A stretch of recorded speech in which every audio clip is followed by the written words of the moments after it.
Quand l'Éternel commence à se présenter avec insistance, il a simplement envie que tu te rappelles tous ses attributs.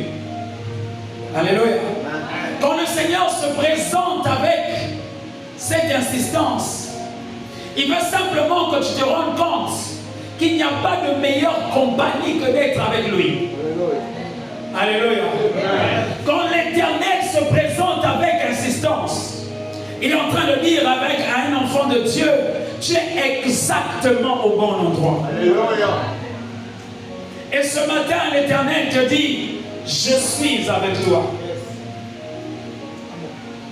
Vous savez, l'une des choses les plus merveilleuses que nous puissions avoir en tant qu'hommes sur la terre, c'est de marcher en compagnie de celui qui a créé toutes choses. Alléluia. Alléluia. Bien-aimé, tu peux avoir tout ce que tu désires. Si tu manques la présence de Dieu avec toi, c'est que tu as tout manqué. David dit, quand je marche dans la vallée de l'ombre de la mort. Ensuite, Esaïe, en train de prophétiser, en train de parler de la part de l'Éternel, dit, il emploie deux expressions importantes.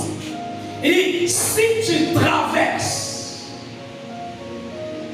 Ensuite, il dit, si tu marches au milieu du feu.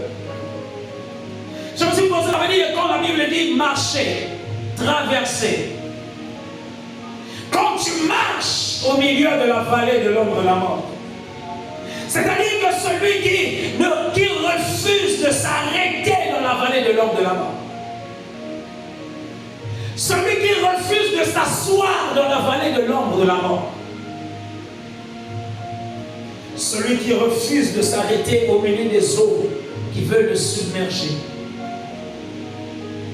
celui qui refuse de s'arrêter au milieu des flammes qui veulent l'embraser, mais qui continue de marcher. À ce moment-là, marcher veut dire quoi? Traverser veut dire quoi? Rester en mouvement. Bien-aimé, ce matin, je suis venu pour te dire, parce que l'Éternel est avec toi, reste en mouvement. Amen. Alléluia. Reste en mouvement. Marcher, traverser veut dire quoi? Continuer de progresser. Certainement, tu as vécu des expériences pendant ces 40 jours. Certainement, tu as connu une nouvelle dimension pendant ces 40 jours. Mais ce matin, par ma bouche, l'Éternel te dit, continue de progresser. Alléluia. Ne t'arrête surtout pas. Continue de progresser. Continue d'avancer.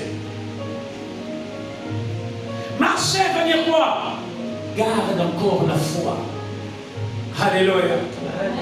Ne perds pas la foi parce que tu es au milieu des eaux. Ne perds pas la foi parce que tu es au milieu de la vallée de l'ombre de la mort. Ne perds pas la foi parce que tu es au milieu des flammes. Garde encore la foi. Tout à l'heure j'ai dit, le plus dur n'était pas d'avoir accepté Jésus comme Seigneur et Sauveur.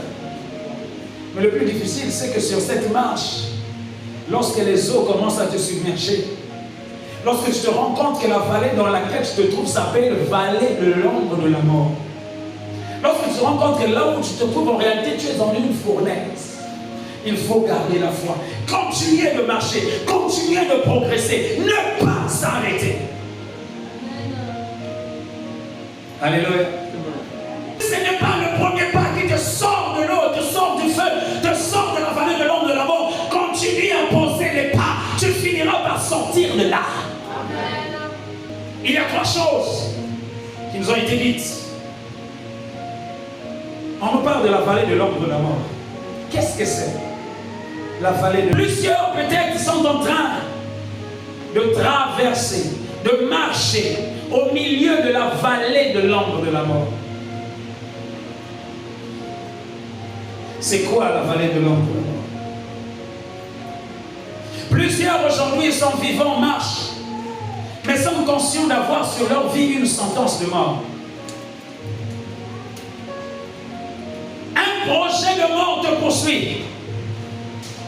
Combien d'enfants de Dieu n'ont pas connu ça? N'ont pas vécu ça? Où on vit avec cette peur, on sait même même pas si on arrivera le mois prochain. La vallée de l'ombre de la mort, c'est lorsque votre mort physique devient très probable. Mais il peut également s'agir de cette mort émotionnelle, cette mort spirituelle, où l'ennemi fait tout pour t'arrêter dans ta course. Il peut également s'agir de ce domaine de ta vie que l'ennemi veut tuer. Un domaine de ta vie que l'ennemi veut tuer. Vous savez, ce matin, je suis là pour te dire, peu importe ce que l'ennemi est en train de comploter, de tuer dans ta vie, même s'il s'agit de ta mort physique, n'arrête pas de marcher. Parce que Dieu est avec toi. Dieu est avec toi.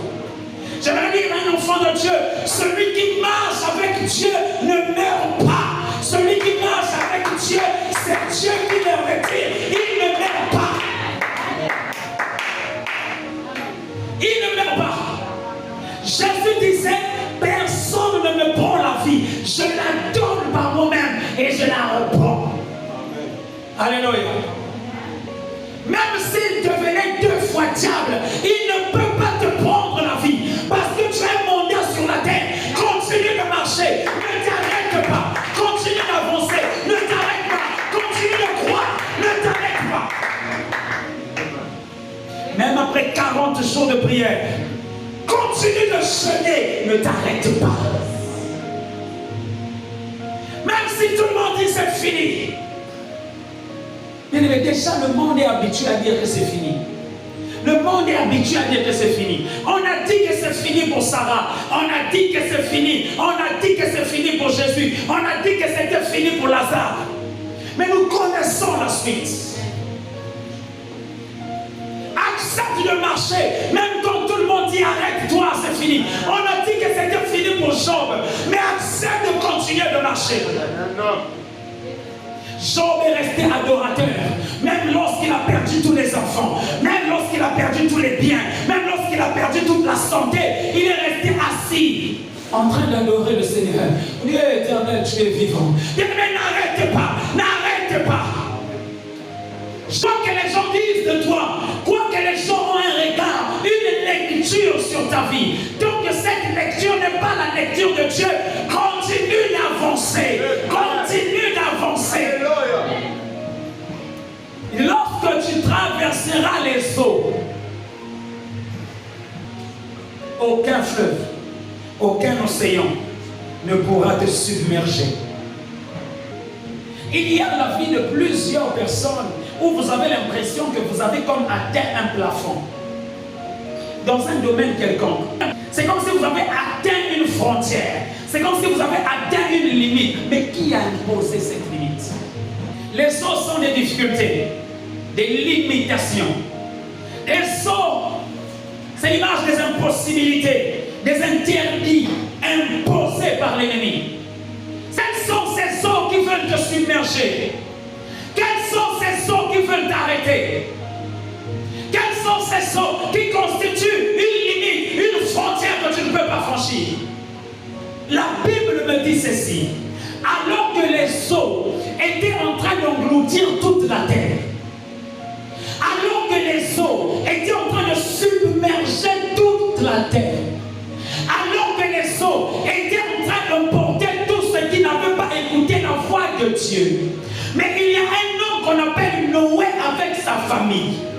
Les mêmes eaux qui étaient en train d'engloutir les autres, la Bible dit que les eaux ont soulevé l'arche.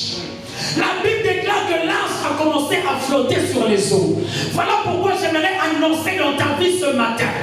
Peu importe les eaux qui freinaient les gens, peu importe les eaux qui constituaient une limitation pour les gens, aujourd'hui je déclare par l'autorité de Christ dans ta vie que ces mêmes eaux vont te porter, que ces mêmes eaux vont te soulever, que ces mêmes eaux vont t'amener juste dans ta destinée.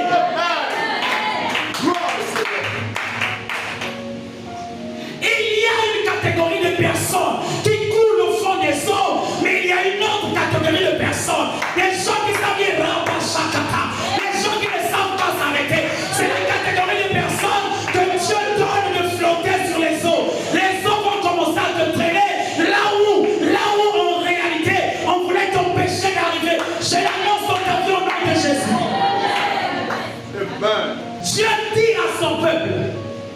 je vous donne la terre promise. Le peuple est sorti d'Égypte. Ils sont arrivés devant la mer Rouge, une barrière, une limite. Comment traverser? On nous a promis la terre de Canaan. Mais nous sommes devant la mer Rouge. Notre promesse est de l'autre côté. Mais nous sommes devant la mer. Comment aller de l'autre côté? Dieu dit à Moïse, lève ton bâton. Lève ton bâton. Oh cher enfant de Dieu, où est ton bâton? Où est ton bâton? Parce que c'est devant ce genre de limite, c'est devant ce genre de barrière que le bâton d'autorité est important. J'avais dit, Moïse, nous avons vu Noé, maintenant c'est Moïse. Il lève son bâton. Lorsqu'il a frappé les eaux, la Bible dit, Dieu a soufflé un vent. Je déclare dans ta vie que Dieu souffle un vent maintenant. Quelle que soit la limite, quelle que soit la barrière, par là même tu vas passer. Par là même tu vas passer. Par là même tu vas passer. Au nom de Jésus. Au nom de Jésus. La Bible déclare, là où tout le monde ne voyait pas le chemin, c'est là que vous allez passer. Les eaux qui pensaient vous engloutir, vous allez passer. Vous allez traverser ces eaux à pied sec. Vous allez traverser ces eaux. Dis avec moi, je vais traverser ces eaux. Je vais traverser. Est-ce que quelqu'un est prophétique qui peut se tenir debout? Comment ça marche? Je dis, je vais traverser ces eaux. Je vais traverser ces eaux. Je dis à Josué, lève-toi. Dans 3 jours, vous passerez ce Jourdain. Josué a pris son courage. Il dit parce que Dieu me l'a dit, nous allons passer ce Jourdain. Peu importe, nous allons passer ce Jourdain. Josué a commencé à donner les ordres. Il dit, préparez-vous, parce que dans 3 jours, nous serons de l'autre côté. Dis à ton voisin, je serai de l'autre côté. Je serai de l'autre côté. Alléluia. Qu'est-ce qu'Élie a fait? La Bible dit qu'il a pris son manteau, il roula son manteau, il frappa sur les eaux. Bien aimé, j'aimerais dire à un enfant de cette résurrection que pendant 40 jours, il y a un manteau qui est descendu sur toi. Tu peux frapper les eaux parce que tu vas passer de l'autre côté. Tu vas passer de l'autre côté. Là où tu attends l'élévation, là où tu attends l'enlèvement, là où tu attends cette glorieuse expérience. Il y a des choses à vivre après. Il y a des choses à vivre après. J'ai dit, lorsque tu marcheras dans le feu, les flammes ne t'embrasseront pas. Tu ne seras pas consumé. Tu ne seras pas consumé. Le feu, c'est l'image des défis. Des défis pour la foi. C'est l'image des épreuves. Des épreuves. Lorsque Dieu a calibré les choses, dis à ton voisin, il a calibré. Il a calibré les choses de telle sorte que tu ne sois jamais tenté, que tu ne sois jamais éprouvé au-delà de tes forces. Ça, même le diable ne peut pas sauter ça. Même le diable ne peut pas sauter ça. Ça veut dire que quand Dieu voit le sujet, il dit, je suis tranquille. Je suis tranquille. Je suis tranquille parce que je sais que mon fils réussira. Quel est le sujet qui est en train de t'éprouver actuellement? Si tu es paniqué, rassure-toi que Dieu est tranquille. Amen. Dieu est tranquille. Souvent les enfants de Dieu, non, c'est bien le temps, j'ai galère trop, vraiment, c'est pas possible. Dieu est tranquille parce que le sujet là, tu peux le traiter. Tu peux le traiter. Dieu est tranquille. La Bible dit, même au milieu des flammes, tu ne seras pas consumé. Ce n'est pas fait pour te consumer. Je veux le dire mieux. Quand Dieu le dit, il est en train de te dire ceci. La matière avec laquelle j'étais faite, le feu des épreuves ne peut pas le détruire. Amen. Un enfant de Dieu me comprend? Amen. La matière avec laquelle j'étais façonné, le feu des épreuves ne peut pas le consumer. Ce n'est pas possible. Pourquoi aussi? Parce que je suis moi-même avec toi dans le feu. Je ne resterai pas quelque part. Je serai avec toi dans le feu. Shadrach, Meshach et Abednego, je parie qu'ils avaient compris que nous avons lu quelque part. Il y a un homme appelé Moïse. Lorsqu'il montait sur la montagne, la Bible déclare que toute la montagne était en feu.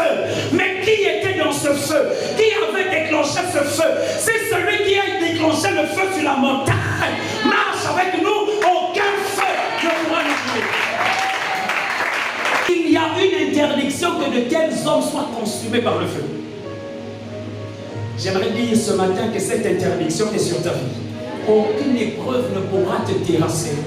Chaque fois que l'épreuve se lève, rassure-toi qu'il est avec toi. Rassure-toi que tu as tout ce qu'il faut pour surmonter cette épreuve.